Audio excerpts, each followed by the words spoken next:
नमस्कार।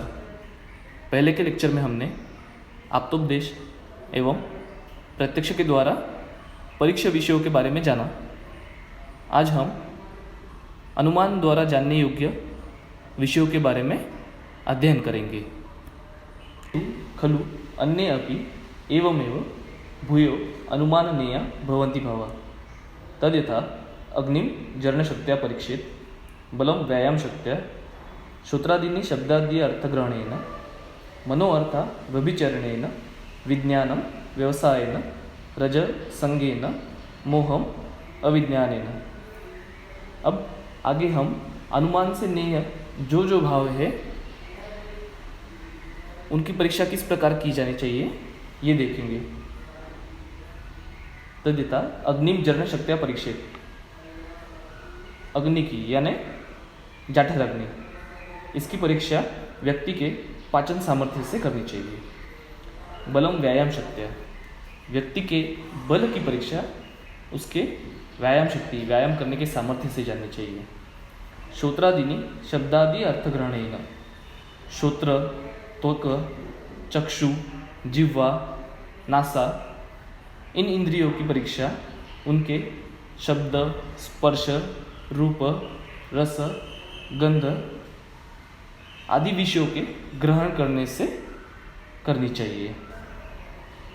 मनोअर्थ अव्यभिचरण, यानी मन की परीक्षा जो है वो मन के विषयों से यानी चिंत्य, विचार्य आदि के समुचित रूप से ग्रहण करने से होती है। विज्ञानम व्यवसायेन, विज्ञान यानी ज्ञान, व्यवसाय यानी किसी कार्य विशेष में प्रवृत्ति। विज्ञान की परीक्षा व्यवसाय से होती है। उदाहरणतः जैसे पीने योग्य जल है उसे पीने की प्रवृत्ति। अब इसमें यह अनुमान होता है कि उस व्यक्ति को जल का ज्ञान है, अन्यथा वो कैसे उस कार्य के प्रति प्रवृत्त होता। रज संगेन, संग अर्थात आसक्ति, किसी व्यक्ति को किसी चीज के प्रति आसक्ति से हम उसके रज दोष की परीक्षा कर सकते हैं। मोहम अविज्ञाने, अविज्ञान यानी उसका अज्ञान, यानी किसी व्यक्ति ये मोहग्रस्त है, इसकी परीक्षा हम उसे किसी घटक विशेष के अज्ञानता से कर सकते हैं। क्रोधम अभिद्रोहेण, अर्थात अभिद्रोह मतलब दूसरों के प्रति पीड़ा पहुंचाने की प्रवृत्ति जो होती है उसे अभिद्रोह कहते हैं। क्रोधम अभिद्रोहेण, क्रोध की जो परीक्षा है वो उस व्यक्ति के दूसरे व्यक्ति के प्रति पीड़ा पहुंचाने की प्रवृत्ति से करनी चाहिए। शोकम दैन्येन, दैन्य अर्थात दीनता, मतलब व्यक्ति रोता है ऐसे प्रकार से। हर्षम आमोदेन, आमोद यानी नृत्य, गीत, वादन इत्यादि से उत्सव मनाने की प्रवृत्ति, यानी वो व्यक्ति हर्षित है ऐसा हम जान सकते हैं। प्रीति तोषेण, प्रीति अर्थात प्रेम और तोष अर्थात संतोष। तोष की चक्रपाणी ने इस प्रकार से व्याख्या की है कि मुख, नयन आदि का प्रसन्न दिखना। भयम विषादेना, कोई व्यक्ति भयभीत है इसकी परीक्षा उसके दुखी रहने से करनी चाहिए। धैर्यम अविषादेना, और कोई व्यक्ति धैर्यवान है इसकी परीक्षा उसके अविषाद यानी दुखी नहीं रहने से करनी चाहिए। वीर्यम उत्थानेन, वीर्यम अर्थात आरंभ किए गए कठिन कार्यों से मन का न हटना, और उत्थान मतलब उत्साह और क्रिया के आरंभ करने से उसकी परीक्षा करनी चाहिए। अवस्थान अविभ्रमेण, अवस्थान अर्थात बुद्धि की स्थिरता, और इसकी परीक्षा अविभ्रम अर्थात व्यक्ति के भ्रम रहित होने से करनी चाहिए। श्रद्धाम अभिप्रायण, श्रद्धा मतलब किसी वस्तु विशेष की इच्छा से उसकी परीक्षा करनी चाहिए। मेधाम ग्रहणेन, और मेधा की परीक्षा जो है वो उस व्यक्ति के ग्रंथ ग्रहण से करनी चाहिए। संज्ञाम नाम ग्रहणेन, संज्ञा यानी चेतनता, चेतनता की जो परीक्षा है वो नाम ग्रहण से करनी चाहिए। स्मृति स्मरणेन, और स्मृति की परीक्षा स्मरण शक्ति से करनी चाहिए। रियम अपत्रपणेन, री अर्थात लज्जा, लज्जा की परीक्षा जो है वो लज्जाशीलता से करनी चाहिए। शीलम अनुशीलनेन, शीलम अर्थात वस्तु के प्रति प्रेम, अनुशीलन अर्थात उसका निरंतर अभ्यास। इससे ये तात्पर्य है कि जो निरंतर जिस विषय का सेवन करता है वो उसी स्वभाव का है ऐसा हम अनुमान करते हैं। द्वेषम प्रतिषेधेन, द्वेष अर्थात यहाँ पे व्यक्ति को जो चीज़ पसंद नहीं है उसे वो प्रतिषेध करता है, रोकता है। उपधि अनुबंधेन, उपधि अर्थात छल कपट, उसकी परीक्षा अनुबंधेन परिणाम से करनी चाहिए। ध्रुतिम अलौल्येन, ध्रुति की परीक्षा जो है वो अलौल्य अर्थात लालच न करना, इससे करनी चाहिए। वश्यताम विधेयतया, वश्यता अर्थात वश में, विधेयतया यानी आज्ञा पालन, मतलब रुग्ण ये वैद्य के आज्ञा का पालन करता है या नहीं, इससे उसके वश्यता की परीक्षा करनी चाहिए। वयोभक्ति सात्म व्याधि समुत्थानानि कालदेशो उपशय वेदना विशेषेण, वय भक्ति सात्म्य व्याधि और व्याधि के कारण, इनकी परीक्षा जो है वो काल देश उपशय लक्षण और वेदना विशेष से करनी चाहिए। यहाँ पर वय का अर्थ बाल युवा आदि अवस्था से लिया गया है।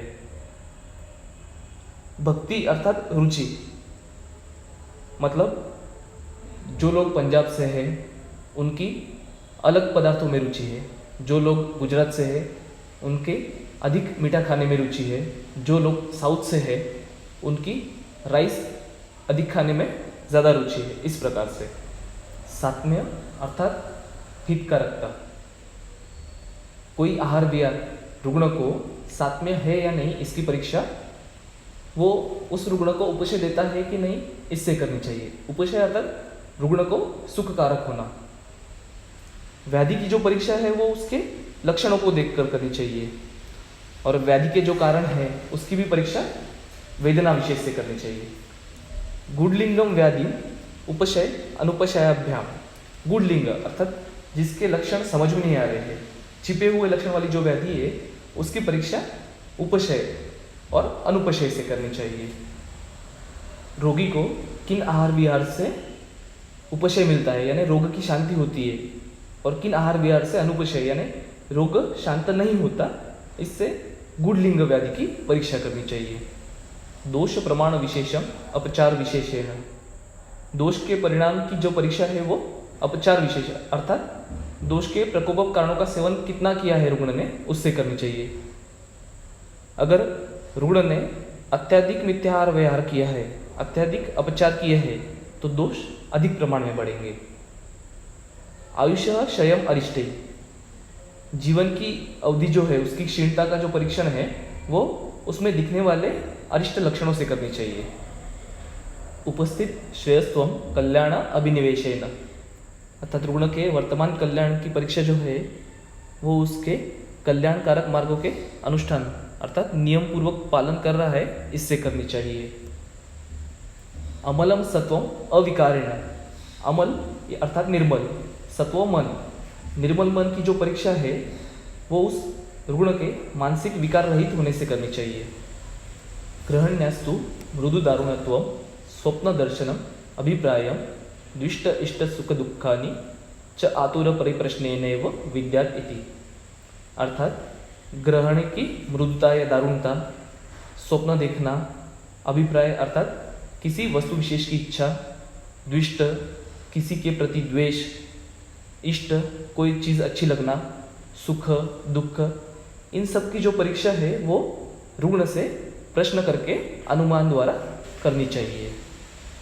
अब इसके आगे इन परीक्षाओं के फल का वर्णन किया गया है। भवन्ति च अत्र आप्ततश्च उपदेशेन प्रत्यक्ष करणेन च अनुमानेन च व्याधिन सम्यक विद्यात् विचक्षण, अर्थात जो वैद्य प्रथम आप्त के द्वारा अध्ययन से उसके पश्चात प्रत्यक्ष अनुभव कर और उसके बाद अनुमान से व्याधि का सम्यक परीक्षण करता है वो विचक्षण होता है।